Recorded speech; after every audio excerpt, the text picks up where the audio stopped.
വളരെ ഹൃദയസ്പർശിയായ ഒരു അനുഭവ കഥയാണ് ഞാൻ പരിചയപ്പെടുത്തുന്നത്. തേൻകട്ട എഴുതിയത് BK ശ്രീരാമൻ. വേറിട്ട കാഴ്ചകൾ എന്ന കൃതിയിലേതാണ് ഈ അനുഭവ കഥ. മിഠായി കച്ചവടമായിരുന്നു കൊച്ചുവിന്. മുട്ടായി കൊച്ചു എന്ന് നാട്ടുകാർ വിളിക്കും. മുട്ടായി കൊച്ചുവെന്ന് അയാൾ സ്വയം പരിചയപ്പെടുത്തുകയും ചെയ്തു.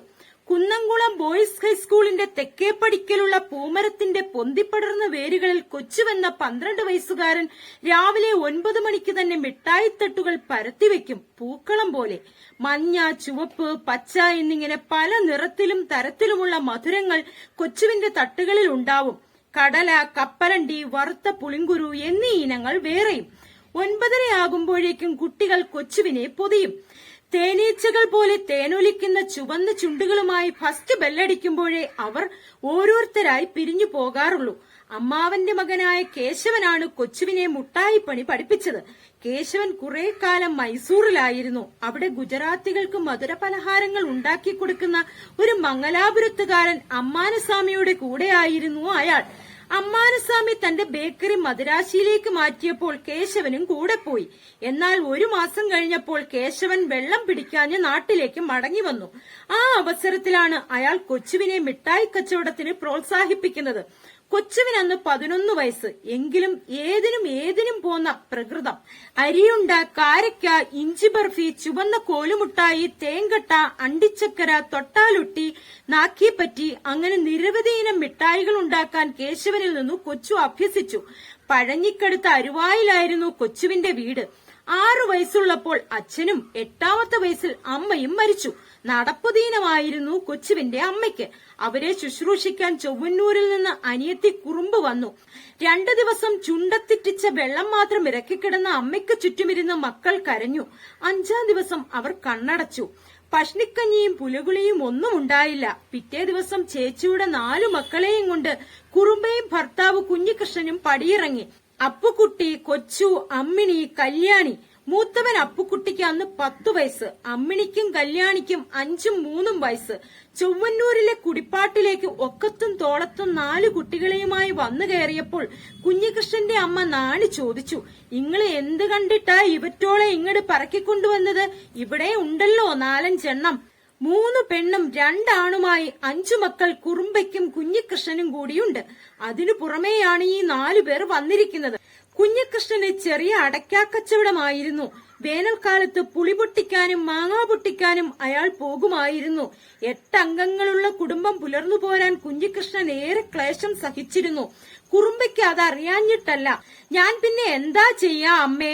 വെള്ളം തോരാത്ത ഈ 4 എണ്ണത്തിനെയും ആ ചെറ്റപ്പെരയിൽ ഇട്ടെറിഞ്ഞു പോരാൻ പറ്റുമോ?" നാണി പിന്നെ ഒന്നും പറഞ്ഞില്ല. എല്ലാം വിധി വന്ന പോലെ അനുഭവിക്ക, അല്ലാണ്ട് എന്ത് കാട്ടാനാ? അവർ മുറുക്കി തുപ്പി. അമ്മ മരിക്കുന്നതിന് 1 കൊല്ലം മുമ്പ് തന്നെ 2ാം ക്ലാസ്സിൽ വെച്ചു കൊച്ചു പഠിപ്പ് നിർത്തിയിരുന്നു. ഏട്ടൻ അപ്പുകുട്ടി 3ാം ക്ലാസ് വരെ പഠിച്ചതാണ്. പുസ്തകം വാങ്ങാൻ കാശില്ലാഞ്ഞിട്ടാണ് 2 ആളും പഠിപ്പ് അവസാനിപ്പിച്ചത്. അരുവായിപ്പാടത്ത് പണിയുള്ള കാലത്തെ ആ വീട്ടിൽ എന്തെങ്കിലും കലം നിറച്ച് വേവിച്ചിട്ടുള്ളൂ. തോട്ടം കിളയ്ക്കാനും പുഞ്ചയ്ക്ക് തേവാനുമൊന്നും വയ്ക്കുന്ന ആളായിരുന്നില്ല കൊച്ചുവിന്റെ അച്ഛൻ. സ്വതേ ഒരു ദീനക്കാരൻ. രാത്രിയിൽ ചുമച്ചും ഉച്ചത്തിൽ ശ്വാസം വലിച്ചും അയാൾ ഉമ്മറത്തു കിടന്നു. കുഞ്ഞികൃഷ്ണന്റെ അമ്മ ചിലപ്പോ കുട്ടികളെ 1ഉം 2ഉം പറഞ്ഞു. എങ്കിലും കൊച്ചുവും അനിയത്തിമാരും അത് കേട്ടതായി ഭാവിച്ചില്ല. "തള്ളയുടെ ചിറ്റോറത്തിക്കധികം പോണ്ടാട്ടോ ഇങ്ങള്, തെല്ല് വഴിമാറി വെച്ച് നടന്നാ മതി," കുറുമ്പ കുട്ടികളോട് പറഞ്ഞുകൊടുത്തിരുന്നു. മുട്ടായി കച്ചവടം തന്നെ തെരഞ്ഞെടുക്കാൻ കാരണമുണ്ടായിരുന്നു. 2ാം ക്ലാസ്സിൽ നിന്ന് 3ലേക്ക് ജയിച്ചതെറിഞ്ഞ് വീട്ടിൽ ചെന്നപ്പോ അമ്മ പറഞ്ഞത്, "കൊച്ചുവിന്റെ മനസ്സിൽ ഇന്നും വടുകെട്ടി നിൽക്കുന്നുണ്ട്. ഇനി പഠിക്കാനൊന്നും പോണ്ട മോനെ, അതൊന്നും നടക്കില്ല. അച്ഛൻ കിടക്കണത് കണ്ടില്ലേ? സ്കൂളിൽ പഠിപ്പൊക്കെ വലിയടത്തെ കുട്ടികൾക്ക് പറഞ്ഞിട്ടുള്ളതാ. മുട്ടായി കച്ചവടം തുടങ്ങിയ സ്കൂളിന്റെ അടുത്ത് ചെന്നിരിക്കാലോ." അങ്ങനെയാണ് കൊച്ചുവിന് തോന്നിയത്. വലിയയിടത്തെ കുട്ടികൾ കടം പറഞ്ഞു കൊച്ചുവിന്റെ മുന്നിൽ മിഠായിക്ക് കൈനീട്ടി നിൽക്കുമ്പോഴൊക്കെ വലിയവരെ ജയിച്ച സന്തോഷം ഉള്ളിൽ തോന്നിയിട്ടുണ്ട്. കൊച്ചു മിഠായി കച്ചവടത്തിന് പോകുന്നതിന്റെ മുമ്പ് തന്നെ ഏട്ടൻ അപ്പുക്കുട്ടിയെ വെട്ടന്റെ മില്ലിൽ കൊപ്ര ഉണക്കാൻ കൊണ്ടുചെന്നാക്കിയിരുന്നു പാപ്പൻ. മാസത്തിലൊരിക്കലേ അപ്പുക്കുട്ടി വീട്ടിലേക്ക് വരൂ. തീനും കിടപ്പുമെല്ലാം കൊപ്രാക്കളത്തിൽ തന്നെ. മാസം 10 റുപ്പികയായിരുന്നു അവന് ശമ്പളം. 4 മക്കൾ കൂടി വന്നു കയറിയതിൽ കുറുമ്പയ്ക്ക് പരിഭവമൊന്നും തോന്നിയില്ല. അടയ്ക്ക പെറുക്കി കൂട്ടാനും കാളത്തേക്കുള്ള കവുങ്ങിൻ തോട്ടത്തിൽ വെള്ള തിരിക്കാനും കുറുമ്പ പോയി. ചൊവ്വന്നൂർ പാടത്ത് 10 പറയ്ക്ക് നിലം കുഞ്ഞികൃഷ്ണൻ തെക്കേടത്ത് നെക്കൽ നിന്ന് പാട്ടത്തിനെടുത്തിരുന്നു. എങ്ങനെയും കുഞ്ഞികൃഷ്ണനും കുറുമ്പയും 9 മക്കൾക്കും അച്ഛനും അമ്മയുമായി. മക്കളുടെ മേൽ വിശപ്പിന്റെ നിഴൽപ്പാട് വീഴാതിരിക്കാൻ രണ്ടുപേരും സദാ ഉണർന്നിരുന്നു. കൊച്ചുവും പാപ്പന്റെ കൂടെ തോട്ടത്തിൽ പോകും. അടയ്ക്ക വലിക്കാനും മാങ്ങ പൊട്ടിക്കാനും പോയപ്പോൾ കുഞ്ഞികൃഷ്ണൻ കൊച്ചുവിനെയും കൂടെ കൂട്ടി. അങ്ങനെ പാപ്പന്റെ പിന്നാലെ നടക്കുന്ന കാലത്താണ് കേശവൻ മൈസൂറിൽ നിന്ന് വന്ന് കൊച്ചുവിനെ മുട്ടായിപ്പണി പഠിപ്പിച്ചത്. 19 വയസ്സുവരെ കൊടിപറപ്പിച്ച മിഠായിക്കാരനായിരുന്നു അയാൾ. സ്കൂൾ പൂട്ടുന്ന കാലത്ത് ബസ് സ്റ്റാൻഡിലേക്ക് ഇറങ്ങും. അപ്പോൾ ഇഞ്ചി ബർഫിയും കപ്പലണ്ടിയും മാത്രമേ ഉണ്ടാവൂ. ഏതു വിധേനയും 5 ഉറുപ്പികയെങ്കിലും ലാഭമുണ്ടാക്കി കൊച്ചു എളയമ്മയുടെ കയ്യിൽ കൊണ്ടുപോയി കൊടുക്കും. എന്നിട്ടും കൊച്ചുവിന്റെ കയ്യിൽ കുറച്ച് കാശ് ഒത്തുകൂടി. കുറുമ്പ കുഞ്ഞികൃഷ്ണനോട് പറഞ്ഞു, കൊച്ചുവിന് ഒരു പെണ്ണ് നോക്കണം. ബസ് സ്റ്റാൻഡിലും അങ്ങാടിയിലും നടന്ന് സ്വഭാവം കേടാവണേന്റെ മുമ്പേ കൂട്ടിക്കൊളുത്തി ഇട്ടില്ലെങ്കിൽ അപ്പൂട്ടിയുടെ പോലെ തന്നെയാവൂ ഇവന്റെയും കാര്യം. അപ്പോൾ അപ്പുകുട്ടി നാട് വിട്ടിരുന്നു. വെട്ടന്റെ മില്ലിൽ നിന്ന് ശമ്പളം കിട്ടിയ കാശുമായി അയാൾ മദിരാശിക്ക് വണ്ടി കയറിപ്പോയി. മദിരാശിയിൽ നിന്ന് കൂട്ടി വായിക്കാൻ ബുദ്ധിമുട്ടുള്ളൊരു എഴുത്തു വന്നു കുഞ്ഞികൃഷ്ണന്റെ വിലാസത്തിൽ. മുള്ളത്തെ പഞ്ഞു എന്നൊരാളുടെ ബേക്കറിയിലാണ് ഇപ്പോൾ പണി. ഇന്ദിരാ ബേക്കറി എന്നാണ് പേര്. ബിസ്ക്കറ്റ് പണി പഠിച്ചാൽ കൂടുതൽ ശമ്പളം കിട്ടും.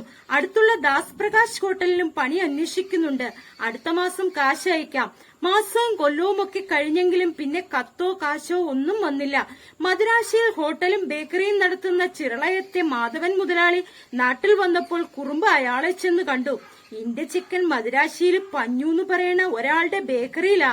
പോയിട്ടിപ്പോ കത്തുമില്ല കാശുമില്ല. കൊല്ലം 2 എന്തെങ്കിലും ഒരു വിവരം അറിഞ്ഞിട്ട് മുതലാളി ഇന്നെ രക്ഷിക്കണം. ഞാൻ അന്വേഷിക്കാം. കരയൊന്നും വേണ്ട. വടക്കേപ്പുറത്തേക്ക് ചെന്നോളൂ. കാപ്പി കുടിച്ചിട്ട് പോയാ മതി. മാധവൻ മുതലാളി അപ്പുക്കുട്ടിയെ അന്വേഷിച്ചു കണ്ടെത്തുകയും ചെയ്തു. അപ്പുക്കുട്ടി തേനാംപേട്ടയിലുണ്ട്. അവിടെ ഒരു പാൽക്കാരൻ ദൊരൈസ്വാമിയുടെ പാടിയിൽ മാടിനെ കറവയാണ് പണി.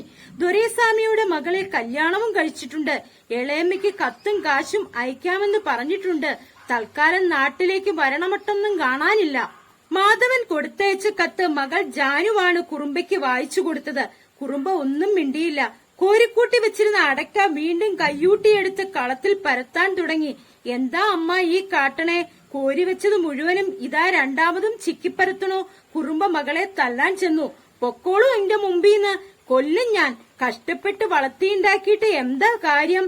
നന്ദിയില്ലാത്തോറ്റ, കുരുത്തം കിട്ടാറ്റ. കുട്ടികളെല്ലാവരും വാതിലിന്റെ മുക്കിലും കട്ടിലിന്റെ ചോട്ടിലും ഒളിച്ചു.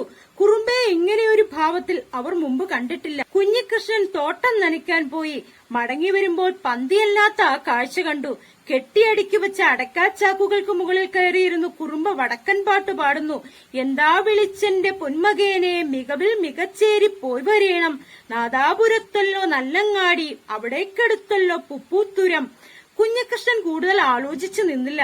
തോളിൽ കിടന്ന് തോർത്തുകൊണ്ട് കുറുമ്പയുടെ കയ്യും കാലും കെട്ടി കിണറ്റിൻകരയെ കൊണ്ടുപോയി ഇരുത്തി. പിള്ളേരോട് തലയിൽ വെള്ളം കോരി ഒഴിക്കാൻ പറഞ്ഞു. നാണി വന്ന് തിരികത്തിച്ച് കുറുമ്പയെ 7 തവണ ഒഴിഞ്ഞു. കുറുമ്പ ഒരു ദിവസം മുഴുവൻ കിടന്നുറങ്ങി. 19-ാം വയസ്സിലാണ് കൊച്ചുവിന്റെ കല്യാണം നടക്കുന്നത്. കല്യാണിയായിരുന്നു വധു. അവൾക്കന്നു 16 വയസ്സ്. കല്യാണം കഴിഞ്ഞിട്ടും കൊച്ചു മിഠായി കച്ചവടം തുടർന്നു. കല്യാണി എന്തിനും ഏതിനും കുറുമ്പയുടെ പിന്നിൽ നിഴലു പോലെ നിന്നു. ഒരു ദിവസം കുറുമ്പ കുഞ്ഞികൃഷ്ണനോട് പറഞ്ഞു, 12 ആളായി ഈ പൊരയില്. അവനും പെണ്ണിനും കൂടി ഇങ്ങളെ എവിടെയെങ്കിലും ഒരു സ്ഥലം നോക്ക്. അങ്ങനെയാണ് കൊച്ചു ചൂണ്ടലിനടുത്ത് പുതുശ്ശേരിയിലെ മിച്ചഭൂമിയിലേക്ക് താമസം മാറ്റുന്നത്. കൊച്ചുവിന് 4 സെന്റ് സ്ഥലം പതിച്ചു കിട്ടി. ഇനിയൊരു വീട് വെക്കണം. പെങ്ങന്മാരെ ആരുടെയെങ്കിലും കയ്യിൽ ഏൽപ്പിക്കണം. മുട്ടായി കച്ചവടം കൊണ്ട് ഇതൊന്നും നടക്കില്ല. ദൈവ കാർന്നോമാരെ, ഇന്നെ കൈവിടരുതേ. കൊച്ചു 4 സെന്റിൽ ഒരു ചെറിയ അമ്പലപ്പുരയാണ് ആദ്യം പണിഞ്ഞത്. അതിൽ ചാത്തനെയും ഭഗവതിയെയും കുടിവെച്ചു. കുട്ടൻ വെളിച്ചപ്പാടിനെ കൊണ്ടുവന്ന് കലശം നടത്തി. ദൈവകാരണവന്മാരൊക്കെ സന്തോഷിച്ചിരിക്കുന്നു. തുള്ളി നിന്ന കോമരം കൊച്ചുവിനോട് കൽപ്പിച്ചരുളി, ഭയമേതും വേണ്ട, ഞാൻ മുന്നിലും പിന്നിലുമുണ്ട്. മുട്ടായി കച്ചവടം കൂട്ടുകാരനായ നാരായണനെ ഏൽപ്പിച്ചു. കൊച്ചു ബ്രോക്കറായി. വീടുപണിക്കാവശ്യമായ വെട്ടുകല്ല്, കരിങ്കല്ല്, മണൽ, മെറ്റൽ മുതലായ സാധനങ്ങൾ ആവശ്യക്കാർക്ക് എത്തിച്ചു കൊടുക്കുന്ന ഏർപ്പാടിലേക്ക് അയാൾ പ്രവേശിച്ചു. കുറച്ചു കാലം കൊണ്ട് പുരയ്ക്കുള്ള തറയുടെ പണി കഴിച്ചു. ചുമര് പിടിക്കാനുള്ള വെട്ടുകല്ല് ഇറക്കി വെച്ചു. വെട്ടുകല്ല് കാളവണ്ടിയിൽ കൊണ്ടുപോയി വിൽക്കുന്ന ചെമ്മണ്ണൂരിലെ മാക്കുണ്ണിയുമായി കൊച്ചു അടുപ്പത്തിലാവുന്നത് അക്കാലത്താണ്. മാക്കുണ്ണിക്ക് ചെമ്മണ്ണൂരും അരിയന്നൂരും സ്വന്തമായി കല്ലുവെട്ട് മടകൾ ഉണ്ടായിരുന്നു. 2 കാളവണ്ടികളും. മടയിലേക്ക് കല്ലെടുക്കാൻ ചെന്നപ്പോൾ ഒരു ദിവസം കൊച്ചു മാക്കുണ്ണിയേട്ടനോട് പറഞ്ഞു, ഇങ്ങള് ഈ കാളവണ്ടിയും പോത്തുവണ്ടിയും ഒക്കെ വിറ്റിട്ട് ഒരു ലോറി മേടിക്ക്. ലോറിയോ? മാക്കുണ്ണി അതിശയത്തോടെ കൊച്ചുവിന്റെ മുഖത്തേക്ക് നോക്കി. എന്താ ലോറിയോന്നൊരു ചോദ്യം? ഇങ്ങള് പേടിക്കേണ്ട, ഏർപ്പാടൊക്കെ ഞാൻ ചെയ്തു തന്നോളാം. ലന്തൻ ലാസറും കൊടപ്പന വറതുണ്ണിയും മാക്കുണ്ണിയെ സഹായിച്ചു. KLP 28 നടരാജൻ, കുന്നംകുളം, കേച്ചേരി, പഴുന്നാന, ചാവക്കാട്, പുന്നയൂർകുളം, പെരുമ്പിലാവ് എന്നിവിടങ്ങളിലൊക്കെ അല്പകാലം കൊണ്ട് പേരെടുത്തു. ഡ്രൈവർ ദേവസിയും കിളി കൊച്ചുവും പുരപ്പണിക്കാരുടെ വിശ്വസ്ത സേവകരായി മാറി. വർഷങ്ങൾ കടന്നുപോയി. മാക്കുണ്ണി ഒരു ലോറി കൂടി വാങ്ങി. 2 എണ്ണത്തിന്റെയും മേൽനോട്ടം കൊച്ചുവിനും ദേവസിക്കും തന്നെ. ഇതിനിടെ മിച്ചഭൂമിയിൽ കൊച്ചുവിന്റെ പുര ഉയർന്നു. പാലുകാച്ചാൻ കുഞ്ഞികൃഷ്ണനും കുറുമ്പയും കുട്ടികളും വന്നു. അമ്മിണിയെയും കല്യാണിപ്പെങ്ങളെയും കല്യാണം കഴിച്ചു കൊടുത്തിരുന്നു. അവരും പാലുകാച്ചലിന് വന്നു. അന്നു രാത്രിയിൽ അമ്പലപ്പുരയിൽ കോഴിവെട്ടിക്കലശവും നടന്നു. കുട്ടൻ വെളിച്ചപ്പാട് തുള്ളിക്കൽപ്പിച്ചു. സങ്കടം വേണ്ട, ഒക്കെ ഞാൻ നിവർത്തിച്ചു തന്നില്ലേ. ഇനി മേടത്തിനു മുമ്പ് എനിക്കൊരു ചുറ്റുവിളക്ക് നടത്തണം. തമ്പുരാട്ടിയുടെ ആഗ്രഹം പോലെ തന്നെ കുഞ്ഞികൃഷ്ണൻ കൽപ്പന സ്വീകരിച്ചു. എല്ലാവരും പിറ്റേ ദിവസമാണ് പിരിഞ്ഞുപോയത്. വീട് പാർക്കലിന് വരുമ്പോൾ ആരും പ്രത്യേകിച്ച് ഒന്നാം സമ്മാനമായി കൊണ്ടുവന്നിരുന്നില്ല. എങ്കിലും മാക്കുണ്ണിയേട്ടൻ വലിപ്പമുള്ളൊരു പൊതി ചുമരിൽ ചാരി വെച്ചിട്ടാണ് പോയത്. കല്യാണിയാണ് അത് തുറന്നു നോക്കിയത്. ഒരു ഫോട്ടോ. കൊച്ചു പറഞ്ഞു, ആ നന്നായി, നെഹ്റുവിന്റെ ചിത്ര അത്. കല്യാണിക്ക് മനസ്സിലായില്ല. ഇന്ദിരാഗാന്ധിയുടെ അച്ഛനാ. മാക്കുണ്ണിയും ദേവസിയും കോൺഗ്രസുകാരായിരുന്നു. കൊച്ചു ആ ഫോട്ടോ അമ്പലപ്പുരയുടെ ചുമരിലാണ് തൂക്കിയത്. ചെത്തിത്തേക്കാത്ത ചുമരിൽ 2 ചന്ദനത്തിരികളും കത്തിച്ചു വെച്ചു. അങ്ങനെയാണ് കൊച്ചുവും കോൺഗ്രസ് ആയത്. പാറക്കുളത്തിൽ ലോറി കൊണ്ടു ചെന്ന് നിർത്തി ദേവസി വീട്ടിലേക്ക് പോകും. കഴുകിത്തുടച്ച് കൊച്ചുവിന്റെ വീടിനു മുമ്പിലുള്ള ഇടവഴിയിൽ കൊണ്ടുവന്ന് നിർത്തുന്നത് കൊച്ചുവാണ്. പാറക്കുളത്തിൽ ലോറി കൊണ്ടുചെന്നു നിർത്തി ദേവസി വീട്ടിലേക്ക് പോകും. കഴുകിത്തുടച്ച് കൊച്ചുവിന്റെ വീടിനു മുമ്പിലുള്ള ഇടവഴിയിൽ കൊണ്ടുവന്ന് നിർത്തുന്നത് കൊച്ചുവാണ്. പുതിയ നടരാജൻ മാക്കുണ്ണിയേട്ടന്റെ വീട്ടിൽ തന്നെയാണ് കുളിയും കിടപ്പുമൊക്കെ. ലോറി മനോഹരന്റെ വീടിന്റെ മുൻപിലാണ് കൊണ്ടു നിർത്തുക. അതുവരെ ലോറി ചെല്ലൂ. അവിടുന്ന് കൊച്ചുവിന്റെ വീട്ടിലേക്ക് നടവഴി മാത്രമേ ഉള്ളൂ. അതിനടുത്തു തന്നെയാണ് വിജയന്റെ വീടും. വിജയനും മനോഹരനും ഓരോ പെൺകുട്ടികൾ, പ്രഭിനയും വിജിയും. 2 ആളും ചൂണ്ടൽ കോൺവെന്റിൽ 4ാം ക്ലാസ്സിൽ പഠിക്കുന്നു. നടരാജന്റെ ശബ്ദം കേൾക്കുമ്പോഴേക്കും 2 പേരും ഓടിവരും. കൊച്ചു അവർക്ക് പോക്കറ്റിൽ സൂക്ഷിച്ച മിഠായികൾ കൊടുക്കും. കുട്ടികൾക്ക് മിഠായി കൊടുത്ത് വിജയന്റെ ഉമ്മറത്ത് കുറച്ചുനേരം കുത്തിയിരുന്ന് വർത്തമാനം പറഞ്ഞിട്ടേ കൊച്ചു വീട്ടിലേക്ക് പോകൂ. നാട്ടുപണിക്കാരനായ വിജയനും മനോഹരനും ലോകകാര്യങ്ങൾ അറിയുന്നത് കൊച്ചുവിന്റെ ഈ സന്ദർശന സമയത്താണ്.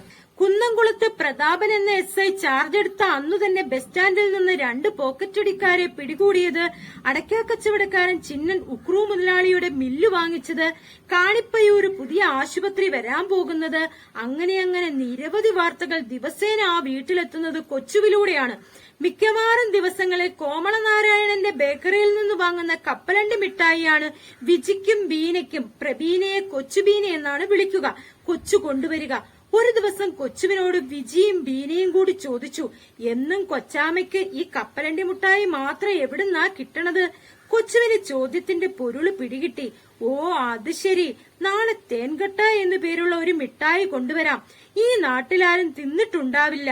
അത് നാവുമ്മേ വെച്ച എങ്ങനാ അത് തിന്നാനി പറയാൻ പറ്റില്ല. അത്ര രുചിയുള്ളതാ. മണമോ അതിലും വിശേഷം. നോണ, തേൻകട്ടാന്നു പേരുള്ള ഒരു മുട്ടായി ആരും കേട്ടിട്ടുകൂടിയില്ല. മുത്താച്ചി നോണ. വിജിയാണത് പറഞ്ഞത്. കൊച്ചു പറഞ്ഞു, കൊച്ചാമയ്ക്ക് 60 കൂട്ടം മുട്ടായി ഉണ്ടാക്കാനറിയാം.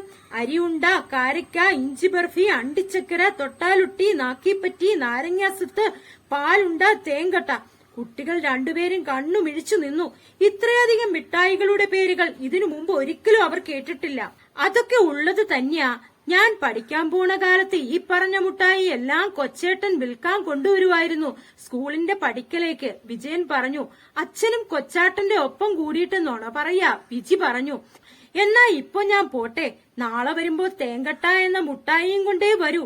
അത് തിന്നിട്ട് പിന്നെ ഇനിയും വേണോന്ന് പറയരുത്. 2 ആളും ഇട്ടോ. കൊച്ചു പടിയിറങ്ങി. പിറ്റേ ദിവസം ലോറി കുറുക്കമ്പാറ ക്വാറിയിലേക്ക് പോകുമ്പോൾ കൊച്ചു കുന്നംകുളത്ത് അങ്ങാടിയിലിറങ്ങി. EVK ഔഷധശാലയിൽ കയറി തേനും കൽക്കണ്ടവും വാങ്ങി. അല്ലമീൻ സ്റ്റോറിൽ നിന്ന് ബദാം പരിപ്പും ഉണക്കമുന്തിരിയും. 10 മണിക്ക് കയ്യിൽ ഒരു പൊതിയുമായി കയറി വന്ന ഭർത്താവിനെ കണ്ട് കല്യാണി ചോദിച്ചു, അല്ല ഇന്നെന്താ മടങ്ങിപ്പോന്നത്? ഈ കുറച്ച് അരിയെടുത്ത് വറുക്ക്, കഥയൊക്കെ ഞാൻ പിന്നെ പറഞ്ഞു തരാം. 11 മണിയാകുമ്പോഴേക്ക് 10 തേൻകട്ടകൾ ഉരുട്ടിയുണ്ടാക്കി കൊച്ചു. അതിൽ 5 പ്ലാഷിന്റെ ഇലയിൽ പൊതിഞ്ഞു മടിയിൽ വെച്ചു. 5 കല്യാണിയെ ഏൽപ്പിച്ചു. ഇങ്ങള് മുട്ടായി കച്ചവടവും പിന്നെ തുടങ്ങി? കല്യാണി ചോദിച്ചു. കച്ചവടത്തിനല്ല, എനിക്കൊരു ലോഹ്യക്കാരത്തി ഉണ്ട്, അവൾക്ക് കൊടുക്കാനാ. കല്യാണിക്ക് ആ തമാശ വല്ലാണ്ട് രസിച്ചൊന്നുമില്ല. ഇപ്പോഴും ബാല്യക്കാരനാന്നാ വിചാരം. ഇലയിൽ പൊതിഞ്ഞ മിഠായി വീണ്ടും ഒരു കടലാസിൽ പൊതിഞ്ഞ് ചാക്കുനൂലുകൊണ്ട് കെട്ടി മടിശീലയിൽ വെച്ച് ചവിട്ടുകല്ലിൽ ഇറങ്ങാൻ തുടങ്ങുകയായിരുന്നു കൊച്ചു. അപ്പോൾ തെക്ക് നിന്ന് നടരാജന്റെ ഹോണടി കേട്ടു. അല്ല, കുടുംബത്ത് വന്ന് ഇരിക്കാണോ? ഞാൻ വണ്ടിപ്പേട്ടയിൽ അന്വേഷിച്ചു, അങ്ങട് എത്തിയിട്ടില്ല. അപ്പോ ആരോ പറഞ്ഞു EVKയില് നിക്കണ കണ്ടൂന്ന്. താനൊന്ന് പറഞ്ഞിട്ട് പോന്നൂടെ മനുഷ്യ, വീട്ടിലേക്കാണെന്ന്. ദേവസി കൊച്ചുവിനോട് തട്ടിക്കയറി. അയാൾക്ക് കൊച്ചുകിളിയോ അസിസ്റ്റന്റോ അല്ല, സ്നേഹിതനും കൂടപ്പിറപ്പുമാണ്. കൊച്ചു വണ്ടിയിലില്ലെങ്കിൽ ട്രിപ്പുകൾ വിരസവും ക്ലേശകരവുമാണ് ദേവസിക്ക്. കല്ലിനും മണ്ണിനും വില പറയാനും കേറ്റിറക്കക്കാരെ ഏൽപ്പിക്കാനും യാത്രയിലുടനീളം രാഷ്ട്രീയവും ചരിത്രവും പറയാനും കൊച്ചു വേണം. കൊച്ചു ഇല്ലെങ്കിൽ സാധാരണ ദേവസി വണ്ടി എടുക്കാറില്ല. എടുക്കേണ്ട എന്ന് തന്നെയാണ് മാക്കുണ്ണിയും പറയുക. ചോത്തീനെ കാണാണ്ട് തിടുക്കായിട്ട് വീട്ടിലേക്ക് പോന്നതൊന്നും അല്ല, ഒരു പലഹാരം ഉണ്ടാക്കാൻ വന്നതാ. വിജയന്റെയും മനോഹരന്റെയും കുട്ടികൾക്ക് തേൻകട്ട എന്താ തിന്നണോ? കൊച്ചു ദേവസിയോട് ചോദിച്ചു. എവിടെ? പൊതി അഴിച്ച് ഒരെണ്ണമെടുത്തു കൊച്ചു ദേവസിക്ക് നീട്ടി. നക്കി നോക്ക്. ദേവസി തേൻകട്ട വായിലേക്കിട്ട് 1 കടിച്ചു, 2 കടിച്ചു. കൽക്കണ്ടത്തിന്റെ ചീളുതട്ടി മോണ മുറിഞ്ഞിരിക്കണം. വായിൽ നിന്ന് കയ്യിലേക്ക് തേൻകട്ട മടങ്ങി വന്നു. ഇതെന്താ കുരിപ്പേ ഇതില്? വെള്ളാറം കല്ല് പൊടിച്ച് ചേർത്തിട്ടുണ്ടോ? ദേവസി ചോദിച്ചു. ലോറി ചമ്രവട്ടത്തേക്ക് തിരിച്ചു. വഴിയിൽ വെച്ച് കൊച്ചു പറഞ്ഞു, കുട്ടിയോൾ എന്തെങ്കിലും ആവശ്യപ്പെട്ടാൽ അത് അവർക്ക് കൊടുക്കണവരേക്ക് എനിക്ക് ഇരിക്കപ്പുറതി ഉണ്ടാവില്ല. ഇന്ന് നടരാജന്റെ വരവും കാത്ത് 2 പടിക്കല് നിൽക്കുന്നുണ്ടാവും. തേൻകട്ട കൊണ്ടുചെന്നില്ലെങ്കിൽ പിന്നെ ആ വഴിക്ക് പോകാൻ പറ്റില്ല. ദേവസിക്ക് ഇത്തരം കാര്യങ്ങളൊക്കെ മനസ്സിലാവാൻ തുടങ്ങിയത് നടരാജനിൽ വന്നുകയറി കൊച്ചുവിന്റെ കൂടെ കൂടിയപ്പോഴാണ്. കഥകൾ, കുട്ടികൾ, മിഠായികൾ, കളിക്കോപ്പുകൾ, ഈ ലോകം തന്നിലേക്ക് എത്ര ലളിതമായാണ് വീണ്ടും കടന്നു വന്നത്. നടരാജനിൽ കയറിയതിനു ശേഷം ഒരു പൂച്ചയെപ്പോലും വണ്ടി കയറ്റി ദേവസി കൊന്നിട്ടില്ല. നായ്ക്കളെങ്ങാനും നിരത്ത് മുറിച്ച് കടക്കുമ്പോഴേക്കും കൊച്ചു നെഞ്ചത്ത് കൈവെക്കും. അതിപ്പോ ചാവൂലോ എന്റെ ഭഗവതി. അർത്ഥമില്ലാത്തവയെന്ന് കരുതി തള്ളി നീക്കിയ കാര്യങ്ങളായിരുന്നു ഇവയൊക്കെയെന്ന് ദേവസി ഓർത്തു. തനിക്ക് ഒരു പൊതി മിഠായി വാങ്ങിക്കൊണ്ടു കൊടുക്കാൻ ആരുമില്ലല്ലോ എന്നതാണിപ്പോൾ അയാളുടെ സങ്കടം. ഒരു പൊതി മുട്ടായി മേടിച്ച് പോക്കറ്റിലിട്ട് കാണുന്ന കുട്ടികൾക്കെല്ലാം ഓരോന്ന് കൊടുക്ക. കുട്ടികൾ തന്നെ കാണുമ്പോ ഓടി വരാൻ തുടങ്ങും. പഴുത്ത ചക്കയമ്മേല് ഈച്ച വരണ പോലെ ഓരോ പല്ലിമുട്ടായി മതി കുട്ടികൾക്ക് സന്തോഷാവാൻ. കൊച്ചു ദേവസിയെ ഉപദേശിച്ചു. എന്നിട്ട് എന്താ ഗുണം? ദേവസിയുടെ സംശയം. തന്റെ മാപ്പിളിച്ചി പെറും, അത് തന്നെ കൊണം. അങ്ങനെ ഓരോന്ന് പറഞ്ഞും തർക്കിച്ചും പൊന്നാനിയിലെ ചമ്രവട്ടത്ത് എത്തിയത് അറിഞ്ഞില്ല. കടവത്ത് എത്തിയപ്പോ കൊച്ചു ചുറ്റിലും നോക്കിക്കൊണ്ട് പറഞ്ഞു, മണല് കേറ്റണോരെ ഒന്നിനെയും കാണാനില്ലാലോ. കഞ്ഞി കുടിക്കാൻ പോയിട്ടുണ്ടാവാന്നാ തോന്നണത്. ഇമ്മക്കും ചോറ് തിന്നാൻ നോക്കാം. മണി 1 കഴിഞ്ഞിട്ടുണ്ടാവും. എനിക്ക് വേണ്ട, താൻ പോയി തിന്നിട്ട് വാ. അതെന്താ? ഇപ്പൊ ചോറ് തിന്നാലേ വണ്ടി ഓടിക്കുമ്പോ ഉറക്കം വരും. മാത്രമല്ല എനിക്ക് പൊന്നാനിയിലെ ചോറ് വയറ്റിന് പിടിക്കില്ല, പിന്നെ നിറച്ച് ഈച്ചയും. ഇന്നാലെ താൻ കോഴിക്കോട്ടോ മംഗലാപുരത്തോ പോയി തിന്നിട്ട് വായോ, അവിടെ ഈച്ചയും പൂച്ചയും ഒന്നും ഉണ്ടാവില്ല. അതും പറഞ്ഞു കൊച്ചു ചായപ്പീടികയിലേക്ക് കയറി. ഊണ് കഴിഞ്ഞിറങ്ങുമ്പോ ചായപ്പീടിയക്കാരൻ പറഞ്ഞു, 3 മണിയാവും മണല് കേറ്റണോരി എത്താൻ. അതിലൊരുത്തന്റെ പെങ്ങടെ കാഞ്ഞിയത്താ ഇന്ന് പുറത്തൂര്. ഒക്കെ അങ്ങട് പോയിടേക്കാ. മണല് നിറച്ചു കൊണ്ടുവന്ന പാറയമ്പാടത്ത് ചന്ദ്രവൈദ്യരുടെ വീട്ടിലിറങ്ങുമ്പോൾ മണി 4. ദേവസി കൊച്ചുവിനോട് ചോദിച്ചു, ഇന്നിനി കൂനമ്മൂച്ചി മില്ലിലേക്ക് പോവാൻ നേരം ഉണ്ടാവോ? അത് എന്തായാലും ഇന്ന് വേണ്ട. മരം കയറ്റി തളിക്കുളത്തെത്തുമ്പോ രാത്രിയാവും. ഇറക്കണ യൂണിയൻകാരൊക്കെ കുടുംബത്തേക്ക് പോയിട്ടുണ്ടാകും, കൊച്ചു പറഞ്ഞു. പാറയമ്പാടത്തു നിന്ന് മടങ്ങുമ്പോൾ മണി 4:30 കാണിപ്പയ്യൂരെ ചാരായ ഷാപ്പിന്ന് ദേവസി കാൽകുപ്പി വിട്ടു. കൊച്ചുവിന് ആ പതിവില്ല. കൊല്ലത്തില് 4 ദിവസമേ കൊച്ചു കുടിക്കൂ. ഓണം, വിഷു, സംക്രാന്തി, പിന്നെ അടപ്പൂട്ടിപ്പള്ളിയിലെ പെരുന്നാളിനും. അയാൾ മടിയിൽ തപ്പി നോക്കി. മിഠായി പൊതി അഴിഞ്ഞിട്ടുണ്ടോ? ഇല്ല. എങ്കിലും അവ മടിശീല അഴിച്ചു പുറത്തെടുത്തു. പ്ലാച്ചിലെ പൊതി തുറന്നു നോക്കി. കേടൊന്നും പറ്റിയിട്ടില്ല. ഒന്ന് രണ്ടെണ്ണം ചെറുതായി അമർന്നിട്ടുണ്ട്, അത്രമാത്രം. കൊച്ചു 2 വട്ടം ഹോണടിച്ചു. ലോറിയിൽ വന്നു കയറുമ്പോൾ ദേവസി ചോദിച്ചു, തനിക്കെന്താ ഇന്ന് ഇത്ര ധൃതി? കുട്ടികൾക്ക് മുട്ടായി കൊണ്ടു കൊടുക്കാനല്ലേ? അവറ്റോള് സ്കൂള് വിട്ട് കുടുംബത്തിക്ക് എത്തണ്ടേ അതിന്? കൊച്ചുവിന് ചെറിയതായ ദേഷ്യം വരാതിരുന്നില്ല. ദേവസിയെ, ഞാനൊരു കാര്യം പറയാം. ഷാപ്പിന്റെ മുമ്പില് റോട്ടിൽ നിർത്തിയിട്ടുള്ള ഈ കുടിയുണ്ടല്ലോ, അത് നമുക്ക് പറ്റിയതല്ല കേട്ടോ. നാളെ തൊട്ട് വണ്ടി പാറക്കുളത്തിൽ കഴുകാൻ കൊണ്ടുപോയി ഇട്ടിട്ട് താൻ എന്താ വേണ്ടതെച്ചാ ചെയ്തോ. വല്ലതും പറ്റിയാല് ആൾക്കാരെന്താ പറയാന്ന് നിശ്ചയുണ്ടോ? മൂക്കറ്റം കുടിച്ചിട്ടാ വണ്ടി ഓടിച്ചേർന്നത് എന്ന്. ഇനി മുതൽ അങ്ങനെ തന്നെ. കള്ളു കുടിച്ചിട്ട് ഈ വട്ട ഞാൻ തൊടിയില്ല. വണ്ടി സ്റ്റാർട്ടാക്കുമ്പോൾ ദേവസി പറഞ്ഞു. നടരാജൻ ചൂണ്ടലങ്ങാടി കഴിഞ്ഞ് കിഴക്കോട്ടെത്തിയപ്പോൾ റോഡ് ബ്ലോക്കായിരിക്കുന്നു. വാഹനങ്ങളൊക്കെ നടുറോഡിൽ നിർത്തിയിട്ടുണ്ട്. പള്ളിയുടെ മുമ്പിൽ ഒരാൾക്കൂട്ടവുമുണ്ട്. സ്കൂള് കുട്ടികളെ ബസ് തട്ടിയതാ. 2 കുട്ടികളുണ്ടായിരുന്നു. ഒന്നിനെ ആസ്പത്രി കൊണ്ടേതു, മറ്റേത് കൊച്ചുവിനോട് ആരോ പറഞ്ഞു. ആൾക്കൂട്ടം പകഞ്ഞു കൊച്ചു മുന്നോട്ട് പാഞ്ഞു. ചോറ്റുപാത്രവും പുസ്തകങ്ങളും റോഡിൽ ചിതറിക്കിടക്കുന്നു. നീലപ്പാവാടയുടെ അറ്റം മാത്രം മൂടിയിട്ട തുണിക്കടിയിൽ നിന്ന് പുറത്തേക്ക് കാണാം. പോലീസ് വന്നിട്ടില്ല. ആരും തുടരുത്, എല്ലാവരും ഒന്ന് മാറി നിന്നേ. എന്താ എത്ര കാണാനുള്ളത്? ആരോ വിളിച്ചു പറയുന്നുണ്ട്. പക്ഷെ കൊച്ചു കുനിഞ്ഞിരുന്നു. മൂടിയിട്ട തുണി ഉയർത്തി നോക്കി. അരയും തലയും വേർപെട്ടിരിക്കുന്നു. കൂമ്പും കുടലും റോഡിൽ പരന്നിട്ടുണ്ട്. ചക്രം കയറി ഇറങ്ങിയതാണ്. അഴിഞ്ഞുലഞ്ഞുകിടന്ന മുടി വകഞ്ഞ് അയാൾ ആ മുഖത്തേക്ക് നോക്കി. കണ്ണുകൾ രണ്ടും അടഞ്ഞിട്ടില്ല. അവ അയാളോട് പറഞ്ഞു, നോണ, തേൻകട്ടാന്ന് പേരുള്ള മുട്ടായി ഒന്നുമില്ല. ആ അപകടത്തിൽ വിജി മരിച്ചു. പ്രഭിത വികലാംഗയായി ഇന്നും ജീവിക്കുന്നു. വിജിയുടെ മൃതദേഹത്തിനടുത്ത് നിന്ന് കൊച്ചു അന്നൊരു കൊടുങ്കാറ്റുപോലെ ഉയർന്നു. അയാൾ അലറി വിളിച്ചുകൊണ്ട് റോഡിൽ നിർത്തിയിട്ടിരുന്ന ബസ്സുകളുടെ നേരെ തിരിഞ്ഞു. കൊല്ലും, എല്ലാത്തിനെയും കൊല്ലും ഞാൻ. ചാരായം കുടിച്ചിട്ട് വണ്ടി ഓടിച്ചിട്ട് എന്റെ മക്കളെ കൊന്നില്ലേടാ നായ്ക്കളെ. കയ്യിൽ കിട്ടിയ കല്ലും ഇഷ്ടികത്തുണ്ടുകളും അയാൾ ബസ്സുകൾക്ക് നേരെ വലിച്ചെറിഞ്ഞു. ഡ്രൈവർമാരും യാത്രക്കാരും ഇറങ്ങിയോടി. ബസ്സുകളുടെ ചില്ലുകൾ പലതും തകർന്നു. എങ്ങനെയോ ദേവസിയും നാട്ടുകാരും കൂടി കൊച്ചുവിനെ ബലമായി പിടിച്ച് ഒരു കാറിൽ കയറ്റി ചൂണ്ടൽ ആശുപത്രിയിലേക്ക് കൊണ്ടുപോയി. വർമ്മ ഡോക്ടറാണ് കൊച്ചുവിന് സെഡേറ്റീവ് ഇഞ്ചക്ഷൻ കൊടുത്തത്. മുണ്ടിന്റെ മുടിയഴിച്ച് പ്ലാശ്ശിരയിൽ പൊതിഞ്ഞുകെട്ടി വെച്ചിരുന്ന തേൻകട്ടകൾ നഴ്സുമാർ കട്ടിലിനടിയിലേക്ക് എടുത്തുവച്ചു. ബോധം തെളിഞ്ഞപ്പോഴെല്ലാം കൊച്ചു എന്റെ മക്കളെ എന്ന് വിളിച്ച് കരയുന്നുണ്ടായിരുന്നു.